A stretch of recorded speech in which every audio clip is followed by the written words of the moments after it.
इस एपिसोड की शुरुआत में हमें हमारे मेन कैरेक्टर को दिखाया जाता है जो कि ट्रांस माइग्रेट होकर दूसरी दुनिया में आया होता है। वो अपनी आंखें खोलते हुए कहता है कि आखिर ये सब क्या है, आखिर मैं कहाँ पर हूँ। फिर हमें उस जगह के बारे में बताया जाता है, वो एंशिएंट इमॉर्टल रिलम होता है। तभी हमें वहां पर ज़ेंटियान नाम के एक आदमी को दिखाया जाता है जो कि चिल्लाते हुए कहता है कि हेवन, मेरी जो लॉर्ड की फैमिली है उसे ब्लेस करो और मेरा जो एकलौता हायर है उसे जन्म दो। तभी वहां पर कोई चिल्लाते हुए आता है और कहता है कि क्लैन एल्डर जो मैडम है उन्होंने एक बॉय को जन्म दिया है। ये सुनते ही ज़ेंटियान काफी खुश हो जाता है और कहता है कि जल्दी से उसे मेरे पास लेकर आओ। फिर वहां से सीन चेंज होकर हमें तियान को दिखाया जाता है जो कि हमारे मेन कैरेक्टर को अपने हाथों में पकड़ रखा होता है और हमारा मेन कैरेक्टर उसकी तरफ देखते हुए कहता है कि क्या ये दूसरी दुनिया है। ज़ेंटियान हमारे मेन कैरेक्टर को प्यार दिखाई रहा होता है कि तभी वहां पर दो लोग आ जाते हैं। फिर उनमें से एक आदमी ज़ेंटियान को कहता है कि 10 साल तक पालते पोसते आखिरकार तुमने एक बच्चे को जन्म दे ही दिया। फिर दूसरा आदमी ज़ेंटियान की तरफ बढ़ते हुए उसे कहता है कि ज़ेंटियान, मुझे उस बच्चे को पकड़ने दो। लेकिन जैसे ही वो आदमी हमारे मेन कैरेक्टर के पास आता है तो हमारे मेन कैरेक्टर के बॉडी के ऊपर एक छोटा सा ड्रैगन बैठा होता है, जिसे देखने के बाद वो काफी हैरान हो जाता है और कहता है कि ये तो एंशिएंट डिवाइन बॉडी है। ये सुनने के बाद दूसरा आदमी हमारे मेन कैरेक्टर की तरफ देखते हुए कहता है कि हाँ, तुमने सही कहा, ये तो एंशिएंट डिवाइन बॉडी है। ये कितनी अफसोस की बात है। फिर हमें बताया जाता है कि नेचर के अंदर डिफरेंट और एक्सीडेंटल काउंटर एग्जिस्ट करते हैं। जो फेटस है वो अर्थ और हेवन से इन्फ्लुएंस होता है, जिससे कि स्पेशल फिजिक्स तैयार हो जाते हैं और 3000 डिवाइन फिजिक्स में से जो एंशिएंट डिवाइन बॉडी है वो टॉप 5 में एग्जिस्ट करती है। और अगर कोई डिवाइन बॉडी के साथ सक्सेसफुली कल्टीवेशन करता है तो वो कॉन्टिनेंट के जो एम्परर है उनके साथ मुकाबला कर सकता है।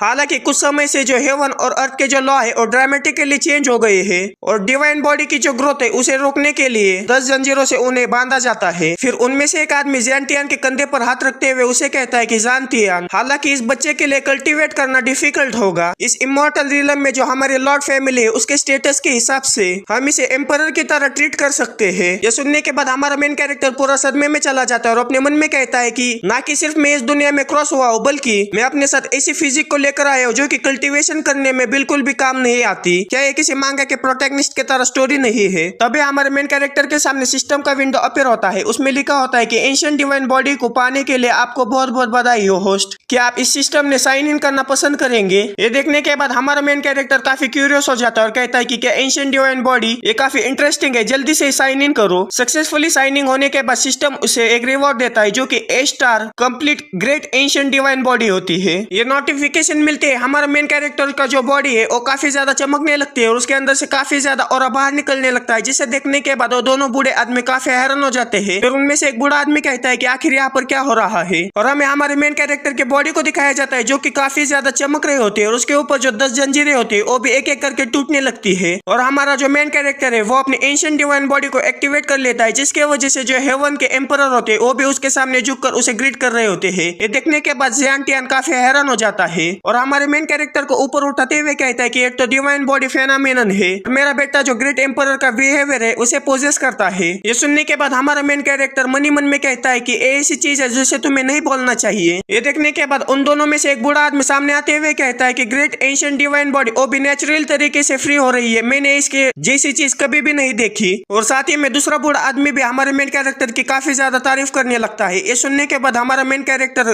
अपने मन में कहता है कि वो मेरी ऐसी तारीफ कर रहे मानो कि मैं अब इनविंसिबल हूँ, शायद मुझे फ्यूचर में कम प्रोफाइल रखनी चाहिए। फिर ज़ेंटियान कहता है कि मैंने अभी तक अपने अनमोल बेटे का नाम भी नहीं रखा, आप एवरलास्टिंग नाम के बारे में क्या सोचते हैं। ये सुनने के बाद वो दोनों बूढ़े आदमी अपने मुंह को बनाते हुए उससे कहते हैं कि ये तो काफी ज्यादा कॉमन नाम है, कितना घटिया नाम है। तभी उनके पीछे से हमारे मेन कैरेक्टर के माँ आते हुए उनसे कहते हैं कि इसका नाम शाओ याओ रखेंगे। ये कैसा है, एक इमॉर्टल बनना काफी आसान है लेकिन एक केयर फ्री जिंदगी जीना काफी मुश्किल है और मैं आशा रखती हूँ मेरा जो बेटा है वो फ्यूचर में काफी अच्छी जिंदगी जिएगा। ये सुनने के बाद ज़ेंटियान भी काफी खुश हो जाता है और कहता है कि अब से इसका नाम हम जुआन शाओ याओ रखेंगे। फिर वहाँ से सीन चेंज होकर हमें जुन फैमिली के एंसेस्ट्रल सेमेट्री का सीन दिखाया जाता है, जहाँ पर से एक कॉफिन काफी जोर जोर से हिलने लगता है। ये देखने के बाद वहाँ पर के जो लोग होते हैं वो काफी हैरान हो जाते हैं। तभी उस कॉफिन में से काफी ज्यादा एनर्जी बाहर निकलने लगती है, जिसे देखने के बाद वहाँ पर का एक आदमी कहता है कि कुछ गड़बड़ है, जो एंसेस्टर के कॉफिन का जो ढक्कन है वो और भी ज्यादा इसे रोक नहीं सकता। फिर वहाँ से सीन चेंज होकर हमें शाओ याओ को दिखाया जाता है जो कि काफी आराम से सो रहा होता है। तभी शाओ याओ के पिताजी है वो कहते हैं कि अगर यह खबर बाहर आती है कि जो शाओ याओ है उसके पास fully developed ancient sentient body है तो इसके जो कॉन्शियसनेस है वो काफी खतरनाक होंगे। ये सुनने के बाद एक बूढ़ा आदमी कहता है कि हमें शाओ याओ से निकलने वाले सेक्रेट बॉडी के जो फ्लक्चुएशन है उसे छुपाने के लिए मिलकर काम करने की जरूरत है। ये सुनने के बाद हमारा शाओ याओ उन्हें थम्स अप दिखाते हुए उनसे कहता है कि ये जो बूढ़ा आदमी है वो काफी अच्छी तरह से समझता है, हमें छुपकर ग्रो करना चाहिए और जो अननेसेसरी रिस्क है उन्हें अवॉइड करना चाहिए। ये सुनने के बाद जियान तियान जल्दी से उसके बीवी से कहता है कि जल्दी से शाओ याओ को यहाँ पर लेकर आओ। फिर हमें उन तीनों को दिखाया जाता है जो कि अपनी अपनी टेक्निक का इस्तेमाल करते हुए शाओ याओ की जो बॉडी है उसके फ्लक्चुएशन को सील करने की कोशिश करने लगते हैं। लेकिन तभी वहाँ पर कोई आ जाता है और चिल्लाते हुए उन तीनों से कहता है कि तुम पागल कहे कि आखिर तुम क्या कर रहे हो। यह आवाज सुनने के बाद जियान तियान काफी हैरान हो जाते हैं। तभी वहाँ पर कोई काफी तेजी के साथ आकर शाओ याओ को उनके पास से ले लेता है। उन्हें देखने के बाद वो तीनों लोग काफी हैरान हो जाते हैं और कहते हैं कि ये तो 18th जनरेशन एंसेस्टर है। एंसेस्टर को अपने सामने देखकर वो तीनों लोग अपने अपने घुटनों पर बैठ जाते हैं और उन्हें ग्रीट करते हैं। फिर वो एंसेस्टर उन तीनों के ऊपर चिल्लाते हुए उनसे कहते हैं कि मेरे जुन फैमिली की युवा पीढ़ी को कब से इतनी सावधानी से काम करने की जरूरत पड़ी, क्या हम एक बच्चे को भी प्रोटेक्ट नहीं कर सकते। उस जुन फैमिली के एंसेस्टर को देखने के बाद हमारा मेन कैरेक्टर अपने मन में कहता है कि आखिर यहाँ पर एक और बूढ़ा आदमी क्या कर रहा है। वो सारे लोग एक जैसे दिखते हैं, मुझे ट्रैक रखने में परेशानी हो रही है। तभी जो जियान तियान है वो एंसेस्टर से कहते हैं कि एंसेस्टर प्लीज गुस्सा ना करिए, हमें बस ये डर है कि भविष्य में कुछ लोग मेरे पोते को नुकसान पहुंचा सकते हैं। ये सुनने के बाद जो एंसेस्टर है वो अपने प्रेशर को रिलीज करते हुए काफी डरावने अंदाज में कहते हैं कि मैं देखना चाहता हूँ कि कौन हिम्मत करता है इन सारी चीजों को बाहर जाने दो। अगर कोई इस बच्चे को नुकसान पहुंचाने की हिम्मत करता है तो फिर इस बूढ़े आदमी को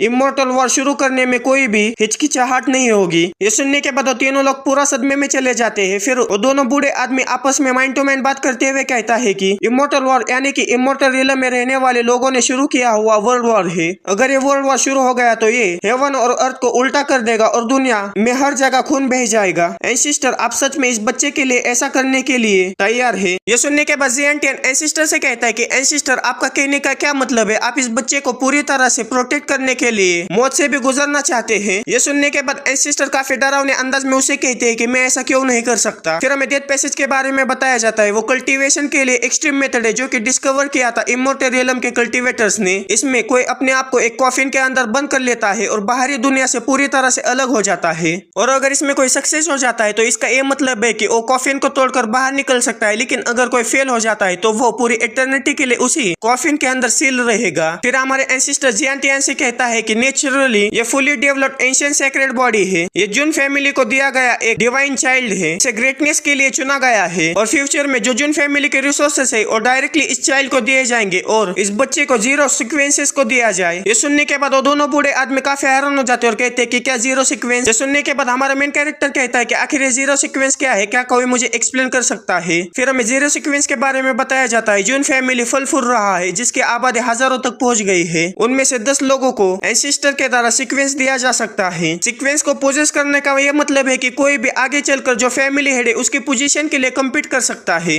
और वो पर्सन उन 10 स्पेशल इंडिविजुअल से ऊपर रहेगा और उसे अगले फैमिली हेड के बारे में रेफर किया जाएगा और इसे ही 0 ऑर्डर कहा जाता है। और जो लास्ट 0 सीक्वेंस होल्डर था वो शाओ याओ के फादर थे, उसे व्हाइट क्लोथेड डिवाइन किंग कहा जाता था, जुन वू ही। फिर उनमें से एक बूढ़ा आदमी कहता है कि एंसेस्टर ऐसे जो अरेंजमेंट है वो ठीक नहीं है, हर एक सीक्वेंस को काफी सारे ट्रायल्स के अंदर से गुजरना पड़ता है। फिर शाओ याओ के दादाजी कहते हैं कि लोग इस बच्चे को कभी भी एक्सेप्ट नहीं करेंगे जिससे कि जन्म लेते ही 0 सीक्वेंस दिया गया हो। ये सुनने के बाद एंसेस्टर उसे कहते हैं कि अगर वो लोग इसे एक्सेप्ट नहीं करेंगे तो बाद में वो इसके साथ कॉम्पीट कर सकते हैं और मुझे उनकी कोई भी परवाह नहीं है। ये सुनने के बाद शाओ याओ पूरा सदमे में चला जाता है और कहता है कि क्या इस बूढ़े आदमी ने मेरे लिए सिर्फ एक झंडा लगाया है। फिर वो एंसेस्टर हमारे शाओ याओ के साथ खेलने लगता है और हमारा शाओ याओ या करता रहता है। उसका ये मतलब है कि मैं तो सिर्फ एक छोटा सा बच्चा हूँ, क्या मैं पीसफुली सो भी नहीं सकता। और ये सब देखने के बाद हमारे जो शाओ याओ के ग्रैंडफादर होते हैं वो कहते हैं कि वही तुम्हारा जो बच्चा है वो जन्म ले चुका है। फिर हमें हमारे शाओ याओ को दिखाया जाता है जिसकी हालत काफी खराब हो गई होती है और वो रोते हुए कहता है कि क्या तुम मुझे इस तरह से उठाना बंद करोगे और क्या तुम मेरे लिए कुछ कपड़े लेकर आ सकते हो, मुझे काफी ज्यादा ठंडी लग रही है। तभी शाओ याओ के सामने सिस्टम का विंडो अपीयर होता है। उसमें लिखा होता है कि जो चेकिंग की लोकेशन है उसे रिफ्रेश किया गया है, आप तियानो एंशिएंट स्टील में जाकर चेकिंग कर सकते हैं। ये देखने के बाद हमारा मेन कैरेक्टर कहता है कि क्या तियानो एंशिएंट स्टील आखिर ये क्या है। और बस इस वीडियो में इतना ही। आप लोगों में से काफी सारे लोग ये बोलेंगे कि ये मांगा पहले से ही किसी ने एक्सप्लेन किया है, लेकिन मैं इस मांगा को काफी अच्छी तरह से और डिटेल में एक्सप्लेन करूंगा और आपको मेरी एक्सप्लेनेशन कैसी लगती है ये मुझे कमेंट में जरूर बताना। मिलते हैं अगले किसी वीडियो में। Okay bye.